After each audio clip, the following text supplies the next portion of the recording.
নমস্কার, আমি দীপিকা। আজ বুধবার। আজকে বাজার থেকে নিয়ে এসেছিলো চারাপোনা আর ফলই মাছ। এটা হচ্ছে ফলই মাছ বলি আমরা, আপনারা কি বলেন বলবেন আমাকে কমেন্ট করে। এই চারাপোনা দিয়ে আজকে সবজি দিয়ে পাতলা কাঁচা লঙ্কা দিয়ে ঝোল রান্না করব।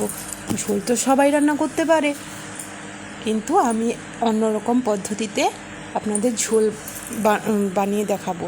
আর এইভাবে গরমকালে ঝোল বানালে মুখেও লাগবে ভালো আর পেটও শান্তি হবে।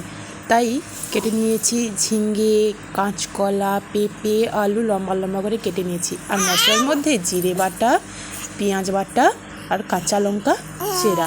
আর আপনারা কেউ টমাটম দিতে পারেন, নাও দিতে পারেন। প্রথমে কড়াইতে কি করলাম, একটু সরষের তেল দিয়ে দিলাম, বেশি তেল দেবেন না। তারপরে দিলাম 5 ফোড়ন। তারপরে কেটে রাখা টমেটোগুলো দিয়ে দিলাম। এবার অল্প করে টমেটোর উপর লবণ দিয়ে দেবেন, দেখবেন টমেটোটা তাড়াতাড়ি একটু নরম হয়ে যাবে আর তেলে গলে যাবে, ঠিক আছে। তারপরে কি করবেন, কেটে রাখা সবজিগুলো আস্তে আস্তে করে দিয়ে দেবেন। আর সবজিতে হলুদ আর লবণ আগে থেকে কিন্তু মাখানো ছিল, যাতে এর মানে একটা আলাদা কালো জল থাকে না, রস থাকে, সেটা বেরিয়ে যায়।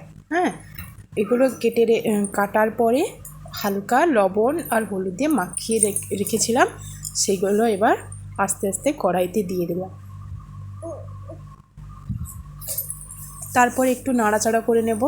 নাড়াচাড়া করে নিয়ে একটু ঢাকা দিয়ে রেখে দেব। তারপরে একে একে পেঁয়াজ বাটা দিয়ে দেব। তারপরে দেব ধনে আর জিরে একসঙ্গে বেটে রাখা, সেগুলোও দিয়ে দেব। আমি কিন্তু এগুলো তেলে মারিনি, এগুলো সবজিতেই মাখিয়ে নিলাম। তারপরে দিয়ে দেব হলুদ গুঁড়ো।